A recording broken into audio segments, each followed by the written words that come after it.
तालिबान ने अफगानिस्तान पर कब्जा कर लिया, कोई असर हुआ क्या वहां? सांसदों को भी रातों रात सब कुछ छोड़ करके निकलना पड़ा कि नहीं निकलना पड़ा? बोलो, तुम्हें क्या लग रहा है तुम्हारे देश में ये स्थिति नहीं बन रही? तुम्हारे बीच से अगर किसी एक बहन बेटी ने कोई बात टीवी डिबेट के ऊपर बोल दी और वो बोली है जो लिखा हुआ है, प्रमाण है, वो झूठ नहीं है, वो कोई अलग से निकाल करके नहीं बोली। अगर किसी 80 साल के खूसड़, ध्यान रखना, मुसलमान को शादी करनी होती है तो वो यही उदाहरण उठा करके लाते हैं, यही वाले। पर आज यही बात अगर किसी बहन बेटी ने बोल दी और उनकी तादाद, उनकी हिम्मत देखो इतनी बढ़ गई कि उन्होंने जगह जगह देश के अंदर आग लगा दी।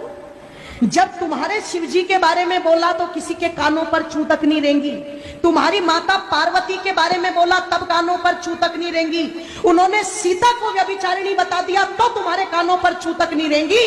सरेआम वो मौलवी बैठ करके टीवी डिबेट में हिंदू देवी देवताओं का अपमान करते रहे, किसी के कानों पर चू तक नहीं रेंगी। कोई भेड़िया नहीं निकल के आया, पर एक बात नुपुर शर्मा ने कह दी और सारे कुत्तों के झुंड निकल करके सड़कों पर आ गए। जरा सोच करके देखो, तुम्हें क्या लगता है ये षड्यंत्र नहीं है?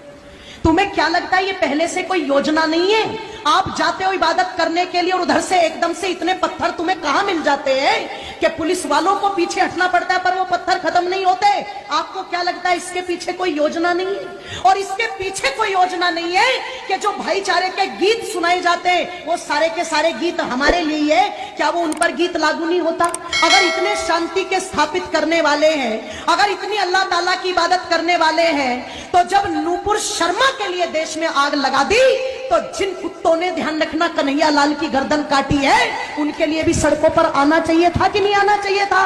तब तो पता लगे कि ये भाईचारे का पाठ दोनों तरफ से चल रहा है। और तुम एक पक्ष को लेकर के आग लगा दो देश में और दूसरे पक्ष पर तुम दुदकारी मान करके बिल में घुस जाओ, इससे पता नहीं लगता। ध्यान रखना, इसलिए थोड़े से सचेत हो जाओ। थोड़ी सी तो आवश्यकता है आप लोगों को जागरूक होने की। थोड़ा सा तो विचार और मंथन चिंतन माताओं तुम भी करो कि तुम कर क्या रही हो आज। एक एक तुम्हारा बेटा, उसे तुमने इतना फुसफुसिया बना दिया, इतना फुसफुसिया बना दिया कि वो 15 मिनट धूप में नहीं खड़ा हो सकता, वो 2 किलोमीटर पैदल नहीं चल सकता। वो इतना फुसफुसिया सुख सुविधाएं देकर के बना दिया, सपना सजा करके बैठे, हम तो इतनी संपत्ति जोड़ के देके जाएंगे, हम तो इतना बैंक बैलेंस जोड़ के देके जाएंगे, हम तो इतने बड़े बड़े मकान दे करके जाएंगे। एक बात मेरी याद रखना, चाहे सब भूल जाना, एक बात मेरी पर याद रखना, सब भूल जाना। जिस दिन जिसकी तादाद ज्यादा होगी और जिसकी हुकूमत ज्यादा होगी, तुम्हारे कोठी बंगलों पर राज तुम्हारे बच्चे नहीं करेंगे, वो करेंगे। तुम्हारे उस पैसे को तुम्हारे बच्चे नहीं बरतेंगे, वो बरतेंगे।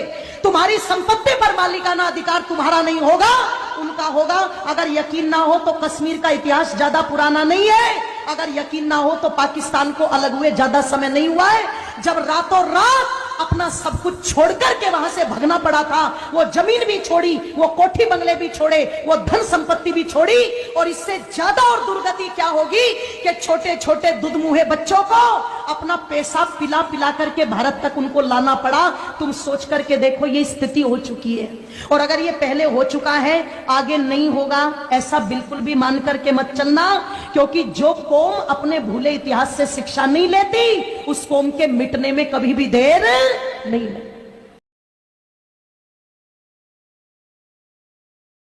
हम यही कहेंगे कि जब हम हमारी बात करते हैं तो हम विश्व के प्रत्येक सनातनी की बात करते हैं, भारत के प्रत्येक हिंदू की बात करते हैं। और जब जब मैं कहूंगी तो हम कहेंगे कि कौन हूं मैं फिर से कह रही हूं, जब मैं बात करूंगी मेरी, तो मैं समस्त सनातनियों की बात कर रही हूं कि कौन हूं मैं। अपना परिचय मैं खुद दे रही हूं, और मैं मेरा नहीं, मैं समाज के सनातनियों का परिचय दे रही हूं कि प्रणाम, मैं हिंदू हूं, प्रणाम, मैं हिंदू हूं।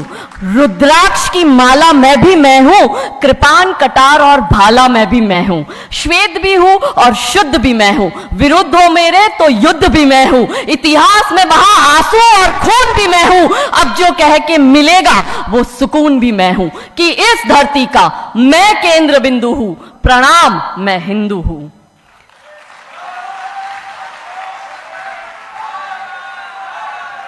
महादेव। चिता की अग्नि गंगा का पानी, चिता की अग्नि गंगा का पानी, सप्त ऋषियों सा ब्रह्म ज्ञानी भी मैं हूं, सियावर राम का हनुमान भी मैं हूं। भोला हूं, सरल हूं, तुम्हारा मित्र भी मैं हूं, खोल भी दूं तुमको और घुल भी जाऊं तुम में, कुछ ऐसा चरित्र भी मैं हूं कि इस धरती का मैं केंद्र बिंदु हूं। प्रणाम, मैं हिंदू हूं। प्रणाम का भाव भी मैं हूं, प्रणाम का भाव भी मैं हूं, आक्रमण का घाव भी मैं हूं, सहनशील स्थिर और शांत भी मैं हूं, देवभूमि भारत का हर प्रांत भी मैं हूं, शक्ति भक्ति ना थकती क्रांति भी मैं हूं, तूफान है और तूफान से पहले की शांति भी मैं हूं कि इस धरती का मैं केंद्र बिंदु हूं। प्रणाम, मैं हिंदू हूं। शत्रु को मारे तो शत्रु, और क्योंकि आज हमारा विषय जो हमें दिया गया है वो सभ्यता संस्कृति को नष्ट कर देने वाले सेंसर बोर्ड के विषय में है, और जब जब हम सेंसर बोर्ड की बात करते हैं तो दिमाग में पहला भाव आता है बॉलीवुड का, ओटीटी प्लेटफॉर्म्स का। इस देश को जितना बर्बाद इस्लामिक आक्रमणकारियों ने नहीं किया, इस देश को जितना बर्बाद ईसाई आक्रमणकारियों ने नहीं किया, उससे ज्यादा बर्बाद यदि इस देश को कोई कर रहा है तो वो इस देश की बॉलीवुड की फिल्में कर रही है।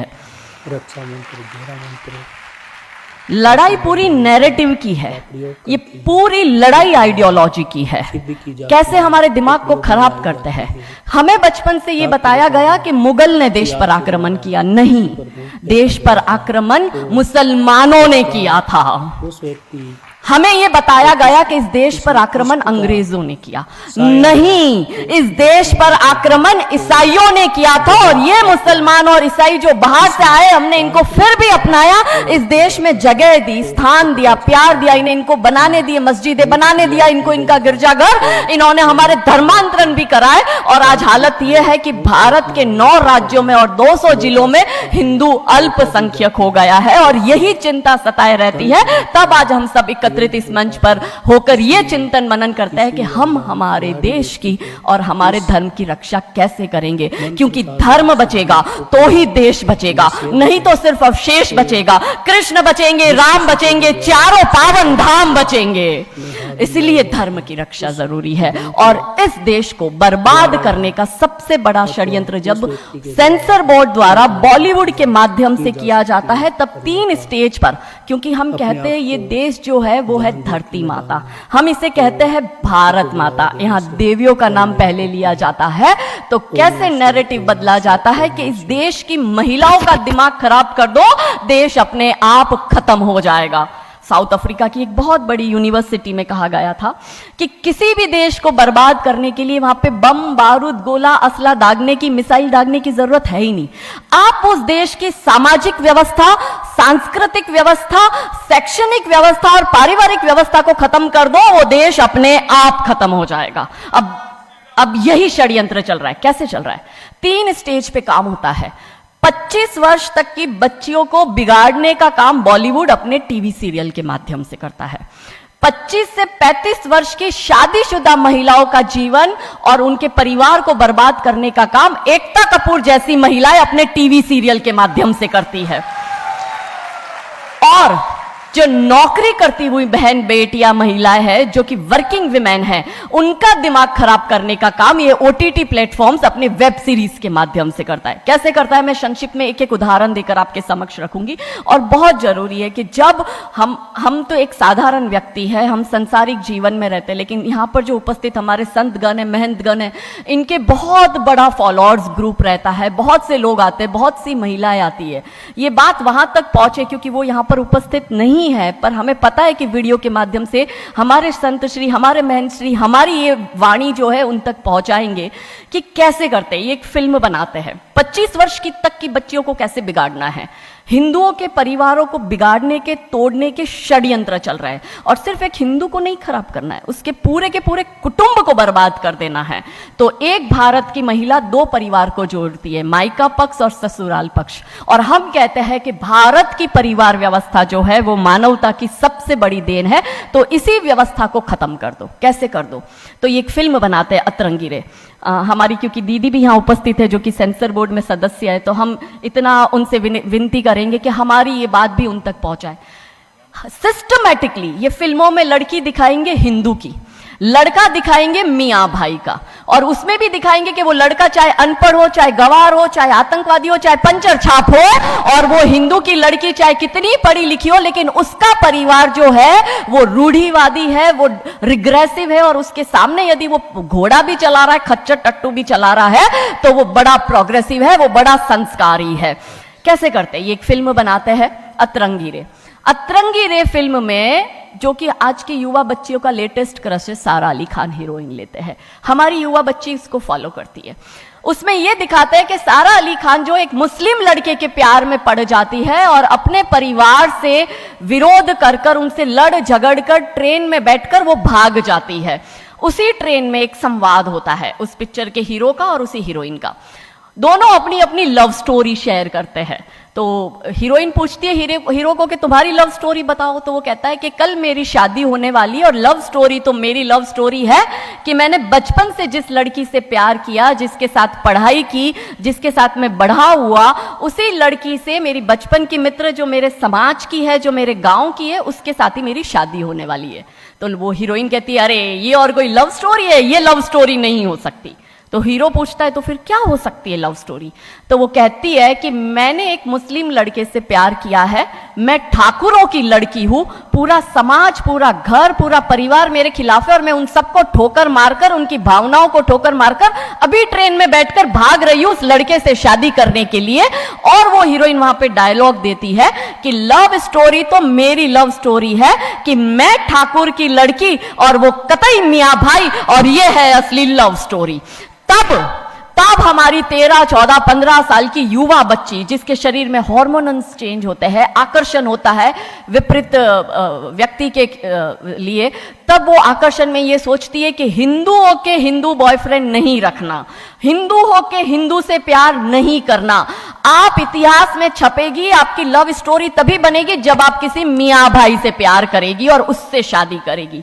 तो कैसे सिस्टमैटिकली ये स्लो पॉइजन बॉलीवुड की फिल्मों के माध्यम से फ्रेजाइल माइंड में डाला जा रहा है। और आज देखो कि क्यों समाज में लव जिहाद के इतने केस बन रहे हैं, और उसका सबसे बड़ा और मुख्य कारण बॉलीवुड है, क्योंकि इन बॉलीवुड वालों ने हमारी बेटियों को हादी रानी और रानी चिन्नमा रानी अब्बा का नहीं दिखाया। इन बॉलीवुड वालों ने हमारी बेटियों को करीना खान दिखाया है, ताकि वो अपनी कोख से तैमूर और जहांगीर पैदा करे।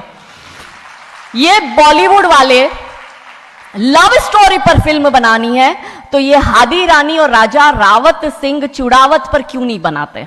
मैं आपको उनकी कथा शॉर्ट में करती हूं कि राजा रावत का शादी जो होता है वो हदी रानी से होता है, मेवाड़ के राजा है, और औरंगजेब की सेना आक्रमण करने आती है। और जब औरंगजेब की सेना आती है तो राजा रावत सिंह का 2 दिन पहले ही विवाह हुआ होता है हादी रानी से।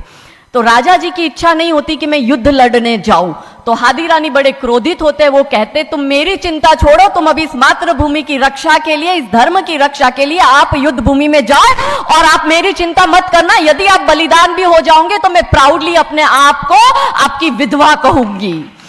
तब राजा रावत युद्ध लड़ने जाते हैं।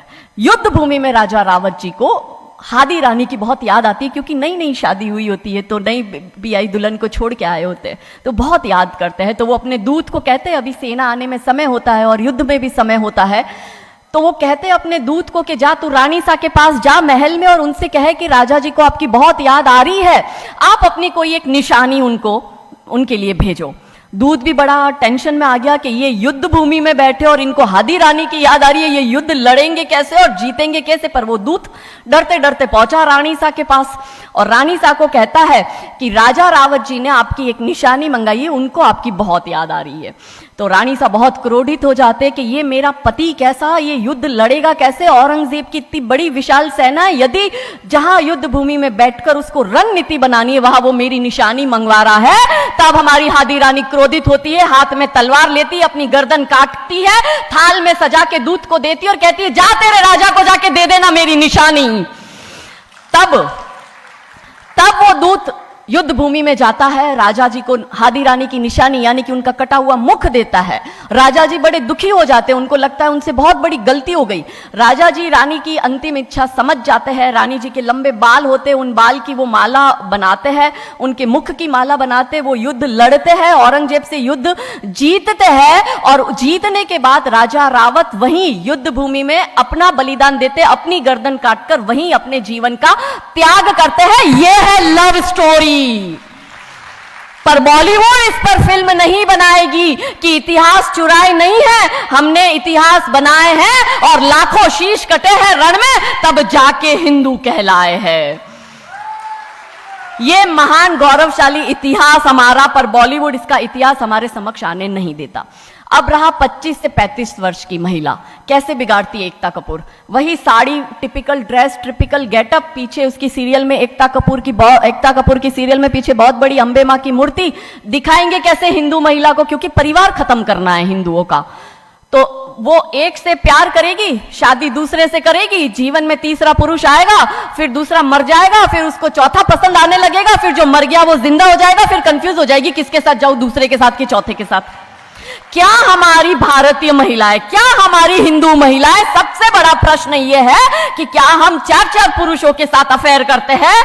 क्या यह हमारा सम्मान है? और अगर यदि हम सब एक होकर इसके लिए नहीं बोलेंगे तो यह आवाज नहीं उठेगी। और दुख की बात यह है कि ऐसी एकता कपूर जैसी महिलाएं जो घर तोड़ने का काम कर रही है, इनको पद्मश्री अवार्ड मिल जाता है।